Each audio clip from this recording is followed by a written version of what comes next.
কত? 44.5। 44.5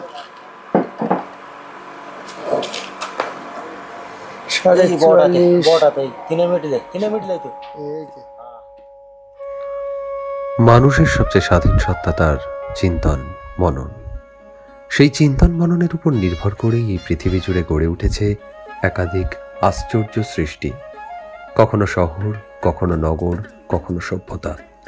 আবার সময়ের চোরাস্রোত বয়ে এই অনন্য সভ্যতার বুকে কিছু মানুষ বারে বারে ফিরে এসেছেন শাসন ক্ষমতার ভার কাঁধে করে, যাদের ক্রূর বাসনায় পদপিষ্ট হয় সাধারণের স্বাধীন সত্তা, তার চিন্তন মনন। সীমাবদ্ধতার বেড়াজালে আবদ্ধ হয় সাধারণের বুদ্ধিমত্তা। ক্ষমতালোভীদের বাসনায় সাধারণ শ্রেণী দিনরাত করে চলে শাসকের জয়গান। এমনই এক অত্যাচারী শাসককে সেলুলয়েডের পর্দায় ফুটিয়ে তুলেছিলেন সত্যজিৎ রায়। হীরক রাজ্যের শাসক হীরক রাজা, যার রাজ্যে সাধারণের মগজ ধোলাই করে তাদের চিন্তনে মননে প্রবেশ করানো হয়েছে একটাই জয়গান, হীরকের রাজা ভগবান।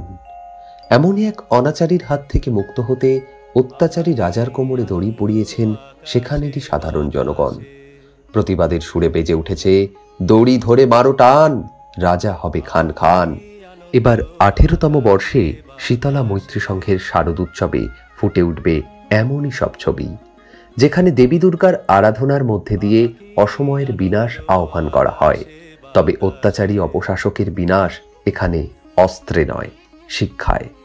প্রতিমা শিল্পী দেবরাজ ভৌমিকের মাতৃপ্রতিমা সজ্জিত পুস্তকে, পায়রায়, পরিপূর্ণ জ্ঞানে, শান্তিতে হীরক রাজ্যের ন্যায় মুক্তির প্রসারিত বাণী সর্বসম্মুখে উপস্থাপন করছে মূল ভাবনার রূপকার শিল্পী মহুয়া ওঝার পরিকল্পিত এই পূজা মণ্ডপ। বর্তমান সময়ে দাঁড়িয়ে এমনই এক কাল্পনিক হীরক রাজ্যে আপনাদের স্বাগত জানায় গুপি গাইন বাঘাবাইন শীতলা মৈত্রী সংঘের পূজা প্রাঙ্গণে।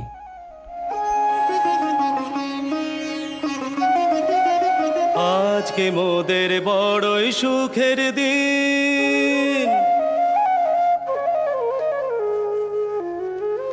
আজকে মোদের বড়ই সুখের দিন।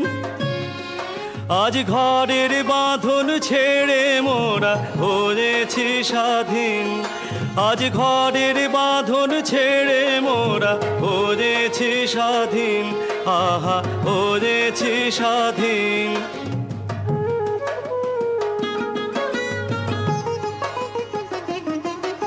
আজ আবার মোরা ভব ঘুরে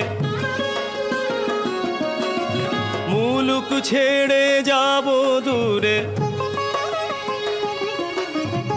আবার মোরা ভব ঘুরে মুলুক ছেড়ে যাব দূরে, ভরব ভুবন গানের সুরে।